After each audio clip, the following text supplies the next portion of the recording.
जाने कितने देवता, ऋषि मुनि, राजा, महाराजा और विद्वान इस धरती पर आए और अपने जीवन और विचारों से इसे संपन्न बनाया।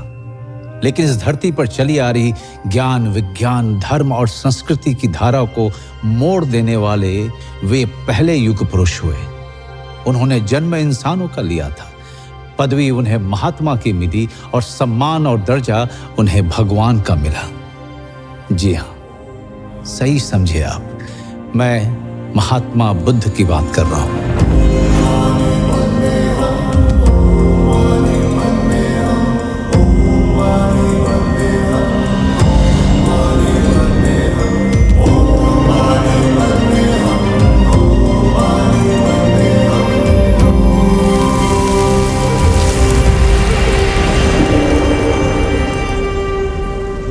नमस्कार, मैं हूं मनोज वाजपेयी और आज मैं आपको सुनाने जा रहा हूं उस व्यक्ति की कहानी जिसका जन्म तो भारतवर्ष में हुआ, लेकिन उन्होंने भारत ही नहीं, दुनिया के इतिहास, भूगोल, दर्शन, आचार, विचार को पहले जैसा नहीं रहने दिया। महात्मा बुद्ध ज्ञान और विचार की ऐसी मशाल बन के उभरे कि सिर्फ भारत तक सीमित नहीं रहे। उनके विचार पहले लोगों के लिए जीने का तरीका बना, फिर मत और फिर वो धर्म बनकर दुनिया भर में फैल गया।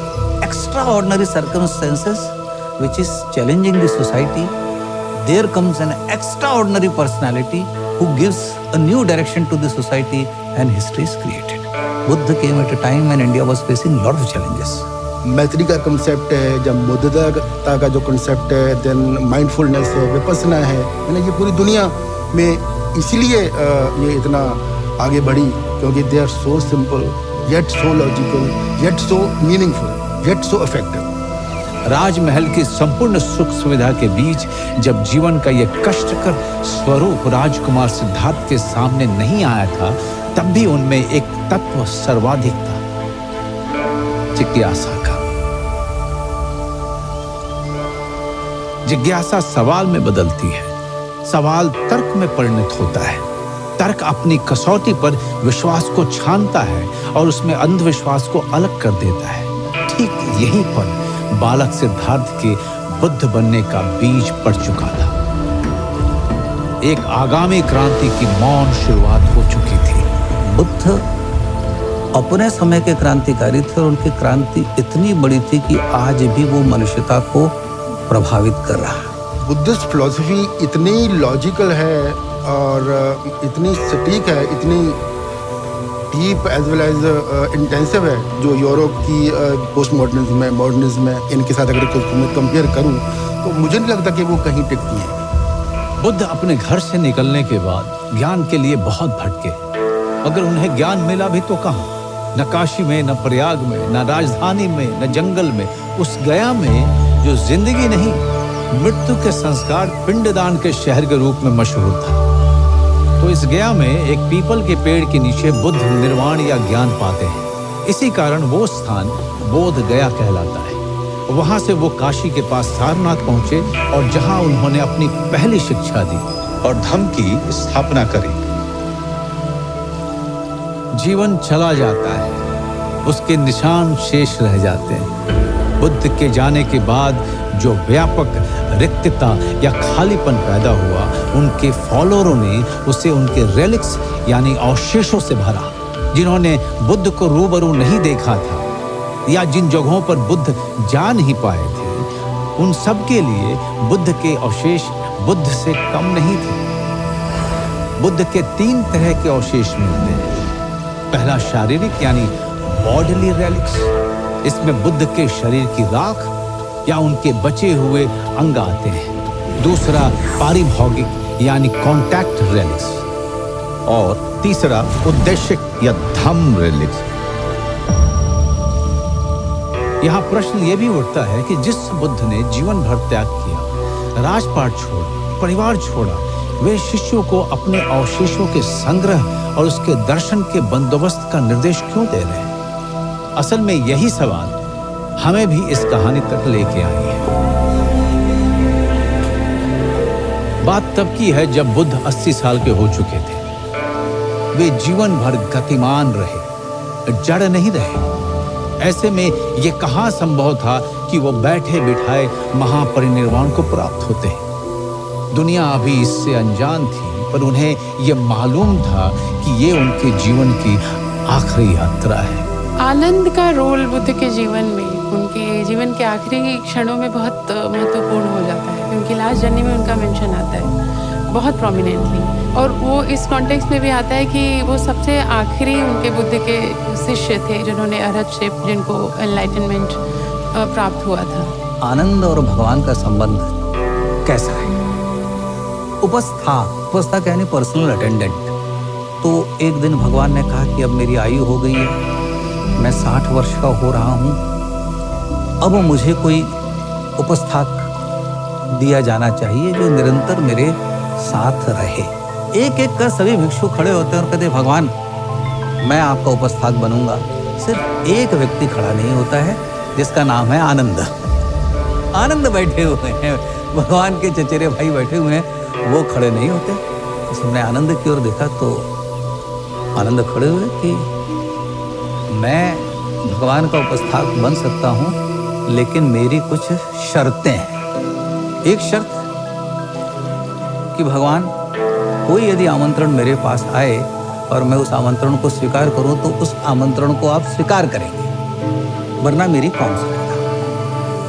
भगवान ने कहा ठीक है, मैं स्वीकार करता हूं। और एक बात, आप अपने भोजन में से मुझे भोजन नहीं देंगे। क्यों? जाहिर सी बात है, ताकि और भिक्षु ये ना सोचें अरे आनंद ने ये काम इसलिए चुना है कि आनंद को अच्छा भोजन मिलेगा। आप मुझे जहां हर जगह आपको आमंत्रण मिलता है वहां नहीं ले जाएंगे, ताकि और लोग ये ना सोचें कि आनंद ने ये काम इसलिए स्वीकार किया है कि आनंद भगवान के साथ भोजन के लिए। आप मुझे श्रेष्ठ चिवर, अच्छा चिवर चुनकर नहीं देंगे। मैं जो वस्त्र भिक्षा मांगकर ले आऊंगा मैं वही पहनूंगा। तो कितनी सुंदर कथा है कि एक चचेरा भाई अपने भाई का उपस्थाक रहता है और जीवन का उसको कोई लोभ नहीं है। वो कितनी शर्तें भगवान के साथ रखता है कि किसी के मन में कभी ये ईर्ष्या न हो कि मैंने ये लाभ के लिए किया। बुद्ध की जीवन यात्रा का फलक गंगा की मध्य और निचली घाटी के इलाकों से होते हुए मिथिला और नेपाल की तराई तक फैला हुआ था। वे लगातार घूमते हुए ज्ञान बांटा करते थे, सिवाय चातुर्मास या वर्षा ऋतु के, जिसे बुद्ध का वर्षावास कहा जाता था। वैशाली की बाहरी सीमा पर बसे बेलुआ गांव का वर्षावास बुद्ध की अंतिम यात्रा का प्रस्थान बिंदु साबित होता है। यात्रा अब तक निष्कंटक चल रही है, पर काल को आगामी आहट का आभास भी तो देना था। बुद्ध बीमार पड़ गए।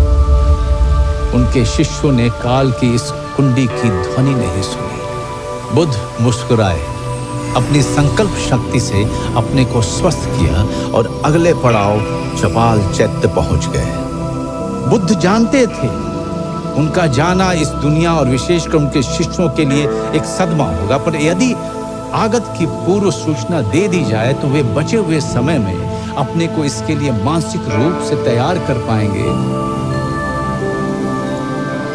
बुद्ध समझ गए थे कि महापरिनिर्वाण की घोषणा का सही समय आ गया था। उन्होंने अपने अभिन्न शिष्य आनंद को याद किया। आनंद बुद्ध के साथ 2.5 दशक से है। वे बुद्ध के इतने निकट हैं कि अक्सर उनकी बात कहने से पहले समझ जाते हैं। तो बुद्ध ने आनंद को बुलाया। बुद्ध उनसे कहते हैं, तुम बोलो तो मैं इस धरती पर तब तक रह सकता हूं जब तक ये धरती रहेगी। बुद्ध की बात बोलने से पहले समझ जाने वाला आनंद आज बोलने के बाद भी नहीं समझ पा रहे थे। यहाँ प्रश्न ये उठता है कि बुद्ध ने आनंद से ये बात क्यों कही? कि वो स्वयं कहते हैं बुद्ध कि मैं चाहूं तो अनंत काल तक जी सकता। If I take Mahaparinirvana now, that will not be the justice to the monks, because it is my duty that before leaving this world, I should give my last deshana, last blessings to them. शरीर जरा, ये इसका क्षय होगा, इसका उनको ज्ञान है। ये शरीर अब मेरा साथ नहीं देगा। 80 वर्ष तक इस शरीर ने बुद्ध का साथ दिया है, अब इसे जाना है, इसका क्षय होगा, क्षरण होगा। ultimately said to Mara that, okay, don't worry, within 3 months I will be accepting Mahaparinirvana. मारा खुश था, उसने बुद्ध को महापरिनिर्वाण के लिए राजी कर लिया था और इसकी आनंद के सामने घोषणा भी करा ली थी। बुद्ध नहीं होंगे तो मारा के लोभ लालसा का बोलबाला रहेगा। लोग ज्ञान कर्म से ज्यादा भोग की ओर परिणत होंगे, पर मारा बुद्ध के एक और निर्णय को जानता नहीं था। बुद्ध अपने नहीं रहने की आगामी स्थिति में अपने ज्ञान को विस्तार देने के लिए, अपने अवशेषों के सुरक्षित संग्रह और जनमानस के लिए इसके दर्शन की व्यवस्था कराने का निर्णय ले चुके थे। चपाल चैत्य में अपने महापरिनिर्वाण की घोषणा कर बुद्ध अपने भिक्षुओं की टोली के साथ आगे बढ़ रहे हैं। वे एक पल के लिए वैशाली को पलट कर निहारते हैं और फिर आनंद से कहते हैं, हम पश्चिम की तरफ जा रहे हैं आनंद, पश्चिम जिधर सूर्य अस्त होता है। वैशाली को मैं अब कभी नहीं देख पाऊंगा। असल में बुद्ध के महापरिनिर्वाण लेने के निर्णय की बात वैशाली में फैल गई थी। उन्हें लगा वे फिर कभी बुद्ध को देख नहीं पाएंगे। पूरा शहर बुद्ध की इस अंतिम यात्रा में उनके पीछे चल पड़ा। लोगों की इस विशाल हुजूम के साथ चलना संभव तो नहीं था। बुद्ध लोगों को लौटने के लिए कहते हैं, पर लोग उनके महापरिनिर्वाण की बात से इतने दुखी हैं कि वे लौटने को तैयार नहीं है। ऐसे में बुद्ध उन्हें अपनी एक निशानी देते हैं, अपना भिक्षा पात्र। जहां पर यह घटना हुई थी, आज भी वहां पर एक स्तूप मिलता है। और यह स्तूप कोई छोटा मोटा मामूली स्तूप नहीं है। यह अब तक मिले दुनिया भर के तमाम स्तूपों में सबसे विशाल स्तूपों में से एक है।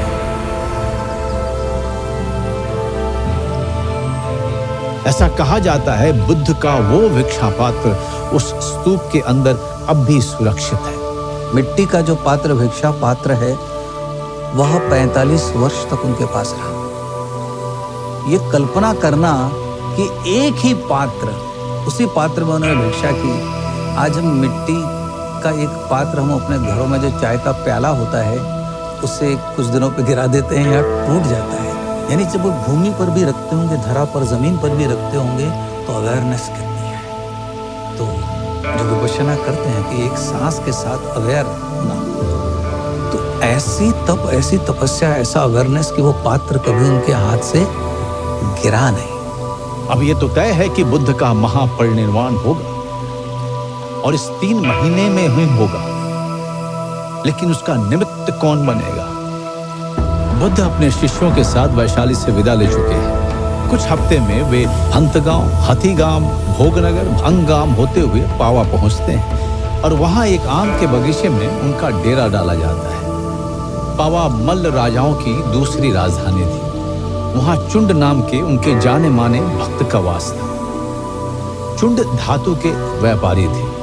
जब उनको पता चलता है कि बुद्ध उनके मतलब अमराई में ठहरे हुए हैं, आम के उपवनों में, तो वहाँ पे वो जाके उनको बहुत प्यार से भोजन के लिए आमंत्रित करते हैं अगले दिन के लिए, और बुद्ध उस आमंत्रण को स्वीकार करते हैं। दूसरे दिन जब बुद्ध वहाँ पे जब जाते हैं आमंत्रण के लिए, तो देखते हैं कि नाना प्रकार के पकवान बने हुए हैं जो उनको परोसे गए हैं। उसमें एक पदार्थ का विशेष रूप से मेंशन आता है, सूकर मत दो और शुकर मत दो। एक और बात जो किसी ने गौर नहीं की थी वो ये, बुद्ध ने जब 3 महीने में महापरिनिर्वाण लेने की घोषणा की थी